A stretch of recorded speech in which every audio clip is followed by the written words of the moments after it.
Ce poème n'a eu aucun effet escompté. N'a impressionné personne. Alors là, en même temps, on regarde la tête qu'il avait dans le jeu. Bref, et du coup, c'est pas grave, puisque, malgré tout, je suis tombé amoureux de la poésie.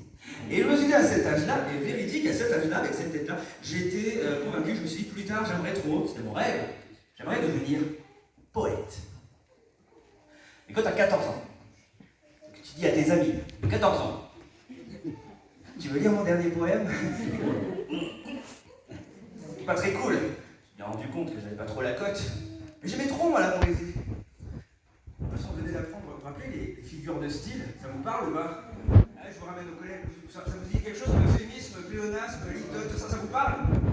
J'ai vu un visage de syndrome post-traumatique. Vous ramené au collège.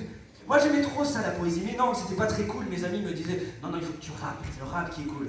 Moi, je comprenais pas, c'était pas du tout ma culture, j'aimais la poésie. Et un jour, j'ai tellement entendu parler du rap que je me suis dit, ah bah je vais utiliser un procédé d'écriture en poésie pour parler du rap, dont j'entends parler beaucoup. Et non pas... vous connaissez le procédé qui s'appelle la personnification? Oui, ça vous parle. Ça vous parle vraiment? Quand des animaux, des valeurs ou des objets ont des attributs humains. Ah, la table m'a parlé, etc. Vous voyez ce que je veux dire?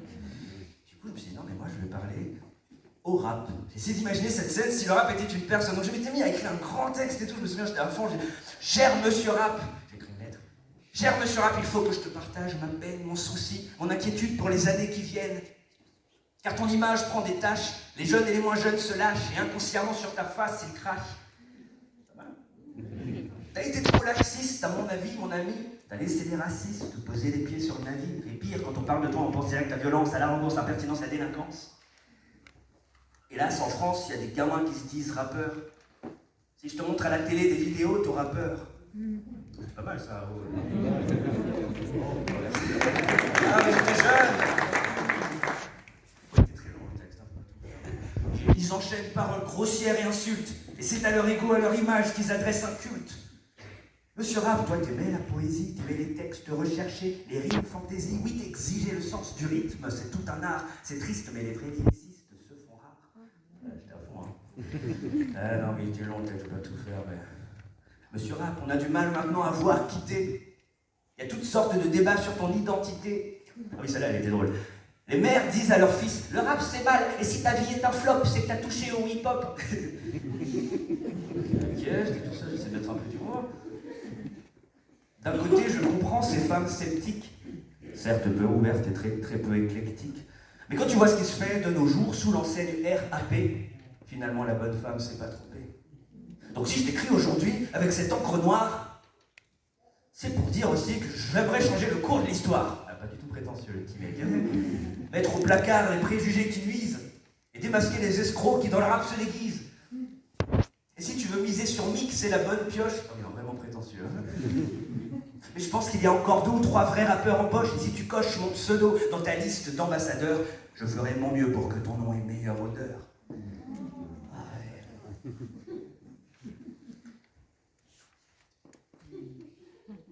J'ai fait 95% des textes, autant finir.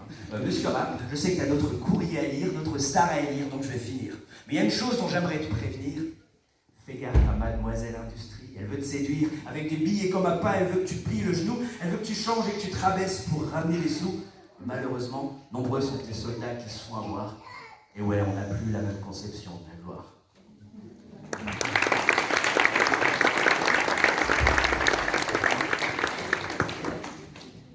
L'année d'après, rassurez-vous, on va sauter des étapes. Là j'ai 15 ans, cette fois-ci je me dis ça y est, je vais me lancer officiellement dans cette culture entre poésie, musique et donc rap.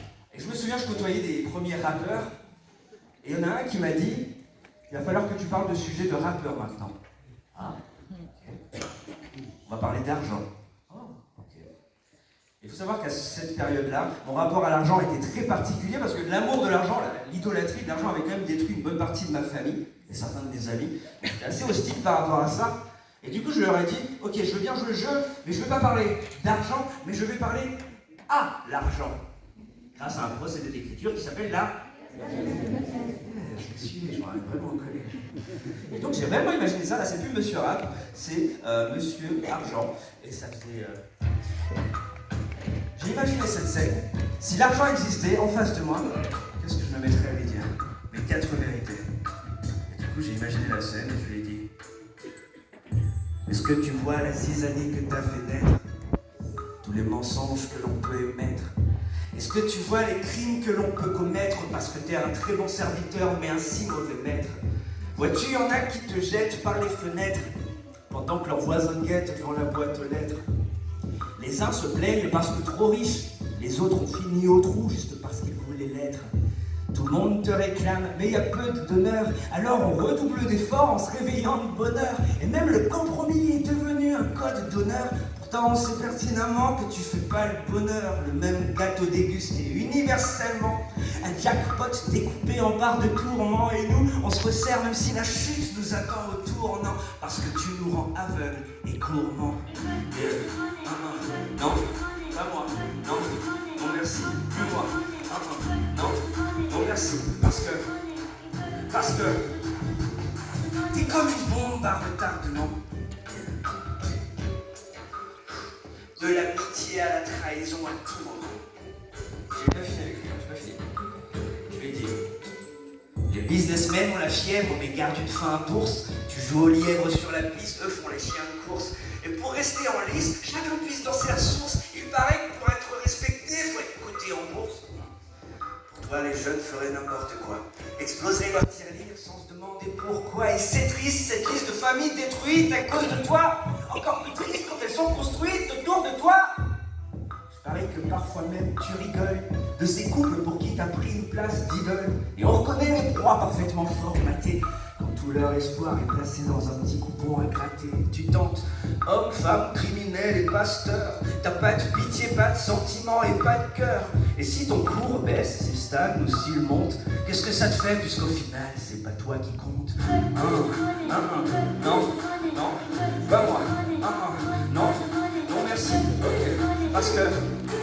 Parce que, en fait, t'es comme une bombe à retardement. De l'amitié à la trahison à tout moment. Et avec moi, tout voir rond fait.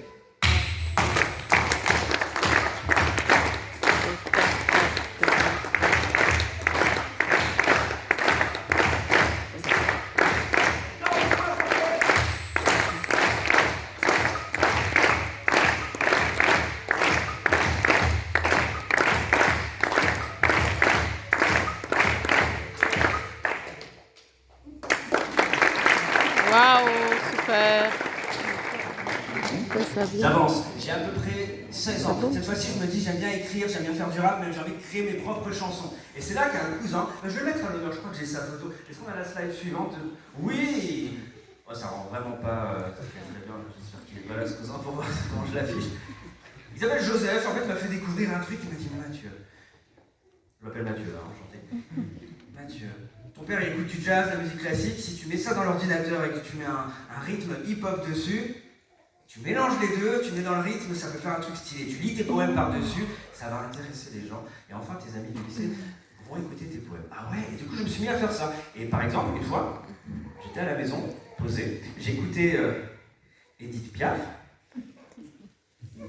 On s'occupe comme on peut. Et il y avait une chanson qui s'appelait Mon Dieu. Ça... C'est ça, oui. Et ça faisait ça, ça a commencé comme ça.